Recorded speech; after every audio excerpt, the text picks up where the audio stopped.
Bapak dan Ibu, kita di saat kita bekerja, kita punya waktu rutin di mana jam 8 pagi saya sampai dengan jam 5 sore saya berada di kantor. Pagi-pagi saya harus mandi, siap-siap berangkat ke kantor dan saya berangkat ke kantor. Tetapi ketika pensiun itu adalah ada new stage, artinya ada kehidupan baru bagi saya di mana punya pola yang berbeda dengan pola yang lama. Bagaimana menyikapi ini agar kita tidak menjadi post power syndrome, agar kita tidak menjadi seseorang gamang di dalam kehidupan kita, dan agar kita tidak menjadi seseorang yang kenapa berbeda ya? Kenapa ada sesuatu yang aneh ya? Nah, di sini saya akan membawakannya adalah dengan melihat apa new stage atau peran baru Bapak Ibu setelah pensiun. Yang pertama, apakah Bapak Ibu ingin menjadi profesional lagi, bekerja lagi di tempat yang lain, atau menjadi entrepreneur, atau menjadi seorang kakek yang akan mengasuh cucu-cucunya, atau akan melakukan hobi-hobi yang lama tidak dilakukan, misalnya berkebun, atau kemudian pelihara burung, sehingga itu adalah satu kegiatan baru. Nah, untuk menyikapi ini semua, tentunya kita akan membuat hidup kita menjadi lebih berarti. Nah, agar hidup kita lebih berarti dan apa yang diharapkan oleh kita menjadi sesuatu yang nyata, maka tentunya Bapak Ibu harus memulai dengan pertanyaan why. Kenapa? Kenapa saya harus jadi entrepreneur? Kenapa saya harus jadi seorang kakek yang baik? Kenapa saya harus menjalankan kebun saya yang lama tidak saya jagain, tidak saya pelihara? Itu semua harus ditemukan jawabannya oleh Bapak dan Ibu. Kenapa? Karena itu adalah menginspirasi Bapak dan Ibu untuk menentukan tujuan Bapak Ibu di masa yang panjang setelah Bapak Ibu pensiun. Ya, jadi kalau boleh saya ulangi, maka kita akan mulai dengan pertanyaan kenapa. Jadi Bapak Ibu bisa jawab kenapa setelah pensiun saya ingin menjadi apa. Anda jawab dalam hati atau Anda tulis, terus kemudian kenapa saya ingin menjadi yang Anda tulis tadi. Ini contoh mengenai saya. Kenapa saya dari seorang bankers yang bekerja di bank menjadi seorang manajemen consultant? Karena saya ingin menginspirasi banyak orang melakukan hal-hal yang menginspirasi mereka supaya bersama-sama kita semua dapat mengubah dunia. Nah, itu adalah kalimat yang kita akan buat. Jadi kenapa sih saya buka konsultan? Saya dari seorang profesional masuk ke stage baru, yaitu saya jadi entrepreneur, adalah untuk menginspirasi orang lain. Kemudian supaya kita bersama-sama membangun dunia. Nah, ketika kita menjawab apa yang ingin kita lakukan, ketika kita menjawab kenapa kita melakukan, membuat semangat dan prioritas kita menjadi bergairah. Kenapa? Kalau kita melakukannya dengan bergairah, maka Anda di stage yang baru ini, Anda akan menentukan bagaimana. Ketika saya bilang saya ingin berkebun, mengerjakan kebun saya yang sudah tidak digarap sekian lama, maka bagaimana cara kita berkebun? Saya akan datang setiap hari, saya akan bersama para pekerja melakukan maintain di kebun, tanaman apa yang ingin ditanam. Nah, itu adalah membentuk saya untuk semangat datang ke kebun, membentuk saya untuk melakukan bagaimana saya melakukan cara-cara yang akan dilakukan. Setiap hari saya harus ngapain, kemudian setiap minggu saya harus ngapain, dan bagaimana ketika kebun saya panen, dan sebagainya. Sehingga saya akan tahu, kalau saya menggarap kebun saya, hasil apa yang didapat. Bukan terbalik, kira-kira kalau saya garap kebun, hasilnya apa yang didapat. Bukan, tetapi kenapa saya harus garap kebun? Nah, itu yang harus ditanyakan pada diri sendiri dahulu. Bukan apa yang ingin digarap di kebun, apa hasilnya nanti. Bukan, karena kalau itu yang duluan, Bapak dan Ibu akan menjadi kecewa. Sehingga yang harus utama ditanyakan adalah kenapa saya menggarap kebun? Kenapa saya berbisnis? Nah, saya akan sedikit sedikit membuka cerita-cerita kita di masa lalu. Coba ibu bapak bayangkan kejadian-kejadian yang menyenangkan dan menggairahkan di dalam kehidupan bapak ibu. Dan itu terjadinya berulang. Nah, ketika itu terjadi berulang dan bapak bisa dan ibu bisa dapatkan itu bisa dijadikan kenapanya kita dalam kehidupan kita di stage yang baru. Yaitu sebagai profesional lagi, atau sebagai entrepreneur, atau saya mau berkebun, atau saya mau menjalankan hobi yang lain. Nah, itu yang akan menginspirasi diri aku dan menginspirasi orang lain. Sehingga dalam menjalankannya kita tetap bergairah, kita tetap semangat. Bukan karena paksaan, bukan karena beban. Nah, itulah yang membentuk kita dari profesional menjadi seseorang yang kita inginkan.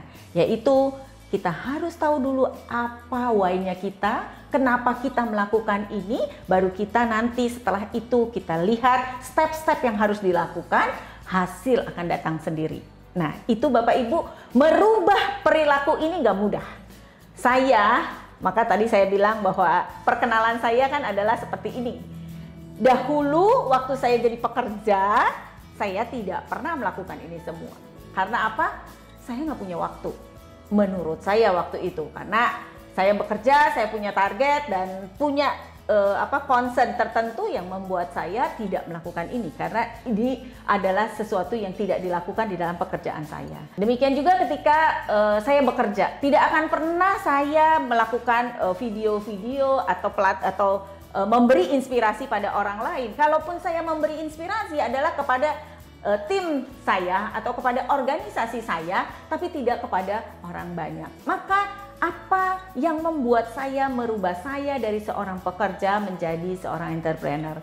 Why-nya saya adalah tadi, saya ingin memberi inspirasi kepada banyak lagi orang atas apa yang saya miliki sekarang. Atas apa pengetahuan dan keterampilan yang saya miliki sekarang, dan ditambahkan dengan pengetahuan dan keterampilan baru yang membuat makin banyak orang akan mendapatkan inspirasi-inspirasi baru. Maka apa yang saya lakukan? Nah, saya kasih contoh ya Bapak Ibu. Jadi saya punya IG beberapa, karena apa? Karena ini adalah cara aku berbagi inspirasi dengan orang lain. Instagram saya ada Uwi Antonia, itu adalah tentang aktivitas official saya. Terus kemudian karena saya senang sekali dengan kopi, maka saya bikin Instagram Dwi Antonia. Tapi di sisi lain pada saat COVID membuat hobi baru saya terjalankan, yaitu saya suka dengan tanaman. Sehingga saya punya IG Plant Points of Me. Saya punya Instagram banyak banget. Dan salah tiganya adalah seperti ini. Ini adalah dalam rangka di mana saya ingin membantu menginspirasi, di mana saya menemukan why-nya saya dengan cara saya melakukan ini semua. Jadi inilah yang membuat saya hidup lebih bergairah, membuat saya hidup lebih berarti, tapi memberi juga inspirasi buat orang lain, sehingga secara bersama-sama orang lain bisa membuat tanamannya untuk dijual. Kemudian mereka bilang, aku mau bikin coffee shop deh, biar Uwi dan semua atau siapapun menjadi pelanggannya. Itu akan memberikan ide-ide baru buat siapapun yang terinspirasi oleh Instagram atau oleh tagging daripada Instagram saya. Jadi apa yang harus dihadapi dalam perubahan? Yaitu growth mindset atau perilaku baru. Kenapa? Benar-benar berbeda antara kita sebagai karyawan dan ketika kita melakukan sesuatu yang ingin kita lakukan.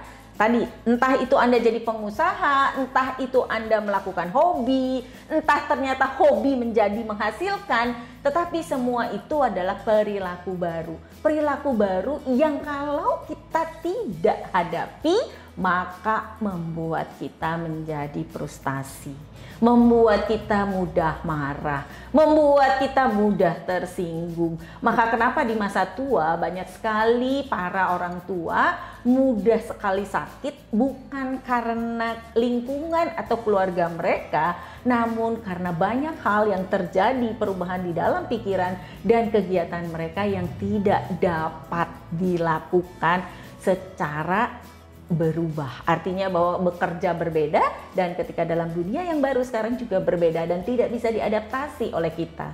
Nah, itulah yang sering dinamakan post power syndrome. Semoga kita semua tidak menghadapi itu. Maka apa yang harus dilakukan adalah saya memberikan sedikit, yaitu bagaimana ada dua mindset yang dimiliki, yaitu fixed mindset dan growth mindset. Yang mana yang mau kita lakukan? Suggesting saya adalah growth mindset.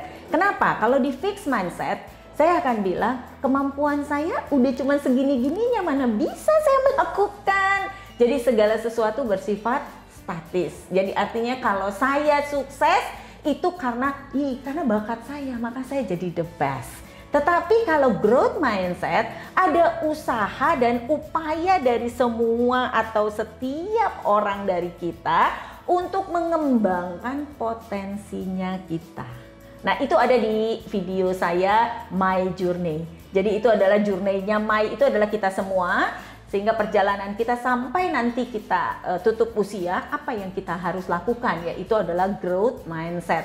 Di mana kemampuan yang kita punya sekarang sampai dengan kita pensiun, itu adalah mampu dikembangkan.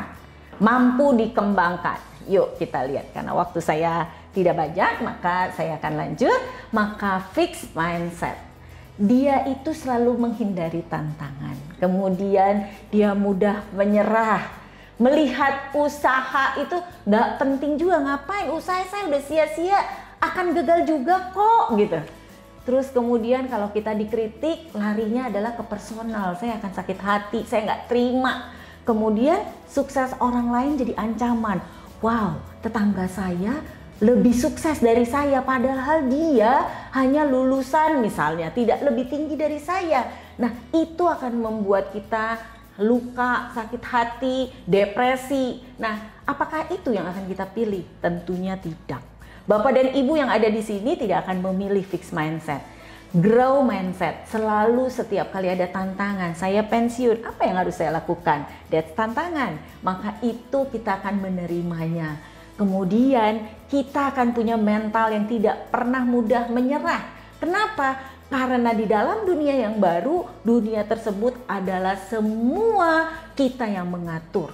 Di saat kita menjadi pekerja, posisi setinggi apapun kita, tetap ada regulasi dari yang lebih tinggi. Sementara nanti di saat di dunia yang kedua, kita menentukan regulasinya sendiri. Kita menentukan bagaimana kita harus menjalankannya. Baik itu Anda menjalankan hobi ataupun Anda menjadi pengusaha. Jadi semua adalah kita yang menentukan. Maka kita harus menjadi pribadi yang tidak mudah menyerah. Kemudian di dalam growth mindset, melihat usaha sebagai jalan, melihat usaha itu sebagai suatu jalan untuk semangat dan effort kita yang lebih tinggi. Artinya seperti yang tadi, obstacle-nya tidak mudah menyerah. Kalau kita menerima kritik, kita tuh bisa mau mendengarkan. Kita mau belajar dari kritik. Bisa jadi kritik yang pedas itu adalah membangun saya.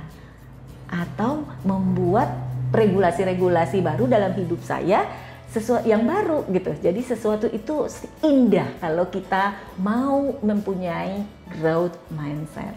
Dan yang kemudian ditambahkan adalah kita juga tidak terganggu atau terancam oleh suksesnya orang, tetapi bahkan terinspirasi oleh suksesnya orang.